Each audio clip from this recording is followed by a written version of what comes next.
মুখার্জি বাড়িতে আজ যেন হঠাৎ করেই বাজ পড়ল। একদিকে অহংকারী জিতকে সপাটে চড় মারতে তেড়ে গেলেন স্বয়ং সত্যজিৎ মুখার্জি। কিন্তু কেন? অফিসের রেডের পর কি জিতের কোনো নোংরা রূপ সবার সামনে চলে এলো? অন্যদিকে ভাজা মাছটি উল্টে খেতে জানে না এমন সাধু সাজার আড়ালে কর্ণ চ্যাটার্জি কি তটিনী আর পরশুরামের বড় কোনো ক্ষতি করার ছক কষছে, নাকি পরশুরামের পাতা ফাঁদেই পা দিতে চলেছে কর্ণ? আজকের ভিডিওতে থাকছে এমন কিছু চমক যা আপনার কল্পনারও বাইরে, তাই একটা সেকেন্ডও স্কিপ না করে পুরোটা দেখুন। নমস্কার দর্শক বন্ধুরা, পরশুরাম ধারাবাহিকের আগামী পর্বগুলো হতে চলেছে চরম রোমাঞ্চকর এবং টান টান উত্তেজনায় ভরপুর। মুখার্জি বাড়িতে এখন যেন এক অদৃশ্য বারুদের স্তূপ তৈরি হয়েছে, আর যে কোনো মুহূর্তে তাতে এক ভয়ঙ্কর বিস্ফোরণ ঘটতে পারে। আপনারা তো দেখেইছেন, অফিসে হঠাৎ করে রেডের পর মুখার্জি বাড়ির ভিত কিছুটা হলেও নড়ে গেছে। কিন্তু আপনারা কি ভাবছেন অহংকারী জিত এই রেডের পর ভয় পেয়ে চুপ করে বসে থাকবে? একেবারেই না। সে কি এত সহজে হার মানার পাত্র? মোটেও না। অফিসের রেডের পর সে পরশুরামের বিরুদ্ধে এক ভয়ঙ্কর চক্রান্তের জাল বুনতে শুরু করেছে। জিতের টার্গেট একটাই, যেভাবেই হোক পরশুরামকে সবার চোখে ভিলেন বানানো। অন্যদিকে গল্পের আরেক খলনায়ক কর্ণ চ্যাটার্জি এখন নতুন চাল চেলেছে। সে একেবারে ভাজা মাছটি উল্টে খেতে জানে না এমন সাধু মানুষের মুখোশ পরে ঘুরে বেড়াচ্ছে মুখার্জি বাড়িতে।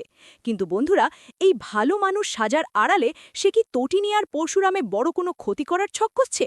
এই নীরবতা কি কোনো বড় ঝড়ের পূর্বাভাস? তবে আমাদের পরশুরাম কি এত সহজে বোকা বোনার পাত্র? একদমই নয়। কর্ণের এই ভণ্ডামি ঠুকতে পরশুরাম শুরু করেছে এক দুর্ধর্ষ মাইন্ড গেম। কর্ণ যখন নিজেকে খুব চালাক মনে করছে, ঠিক তখনই পরশুরাম তাকে রীতিমতো বাড়ির চাকর বানিয়ে ছেড়েছে। ভাবুন তো একবার, যে কর্ণ নিজেকে এত বড় কেউ কেটা ভাবে, তার হাতে পরশুরাম ধরিয়ে দিচ্ছে বাজারের লম্বা লিস্ট। চন্দ্রমুখী আলু থেকে শুরু করে ভেটকি মাছ, সব বাজার এখন করতে হবে স্বয়ং কর্ণকে। এই লিস্ট দেখে কর্ণের তো চোখ কপালে ওঠার জোগাড়। তটিনী কর্ণের এই ভণ্ডামি দেখে কিছুটা ভয় পেলেও বাবা সত্যজিৎ কিন্তু ইঁদুর বিড়ালের এই খেলা বেশ তাড়িয়ে তাড়িয়ে উপভোগ করছেন। তবে আজকের পর্বের সবচেয়ে বড় ধামাকা তো অন্য জায়গায়। মুখার্জি বাড়িতে হঠাৎ করেই জিতের কোনো মারাত্মক ভুলের কারণে বা তার অহংকারের চরম সীমায় পৌঁছে যাওয়ার কারণে স্বয়ং সত্যজিৎ মুখার্জি নিজের রুদ্রমূর্তি ধারণ করেছেন। হ্যাঁ বন্ধুরা, রাগে অগ্নিশর্মা হয়ে জিতকে সপাটে চড় মারতে তেড়ে গেছেন সত্যজিৎ। কিন্তু জিতের ঠিক কোন নোংরা কাজের জন্য সত্যজিতের এই রোষানলে পড়তে হলো তাকে? আর নন্দিনী কি পারবে তার কথা মতো কর্ণকে উচিত শিক্ষা দিতে? এই সব রোমাঞ্চকর প্রশ্নের উত্তর মিলবা আগামী পর্বগুলোতে। তবে এটুকু নিশ্চিত করে বলা যায়, পরশুরাম এখন যে ফর্মে আছে তাতে বিরোধীদের রাতের ঘুম উড়তে বাধ্য। আগামী পর্বে আমরা দেখতে পাব যে জিতের আসল চক্রান্ত সত্যজিতের সামনে ফাঁস হয়ে যাবে, যার ফলেই এই চড় মারার ঘটনাটি ঘটবে। এছাড়া পরশুরামের পাতা ফাঁদে কর্ণ ধীরে ধীরে পা দেবে এবং সবার সামনে তার সাধু মুখোশ খুব তাড়াতাড়ি খুলে পড়বে। নন্দিনীও একটি বড় ভূমিকা পালন করবে কর্ণের আসল রূপ তটিনীর সামনে আনার ক্ষেত্রে। মুখার্জি বাড়িতে ক্ষমতার সমীকরণ পুরোপুরি বদলে যেতে চলেছে।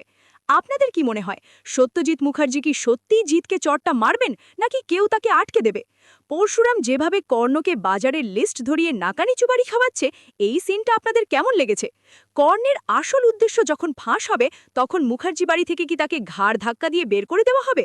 আপনাদের মূল্যবান মতামত অবশ্যই কমেন্টে জানান। দর্শক বন্ধুরা, পরশুরাম ধারাবাহিকের এই শ্বাসরুদ্ধকর আপডেট ও বিশ্লেষণ যদি আপনাদের একটুও ভালো লেগে থাকে, তাহলে ভিডিওটিতে এক্ষুনি একটি লাইক দিন। বাংলা সিরিয়ালের এমন সব এক্সক্লুসিভ আপডেট, আগামী পর্বের আগাম খবর আর নিখুঁত বিশ্লেষণ সবার আগে পেতে আমাদের চ্যানেলটি এক্ষুনি সাবস্ক্রাইব করে পাশে থাকা বেল আইকনটি বাজিয়ে দিন। আর হ্যাঁ, ভিডিওটি আপনার সিরিয়াল প্রেমী বন্ধুদের সাথে প্রচুর পরিমাণে শেয়ার করতে ভুলবেন না।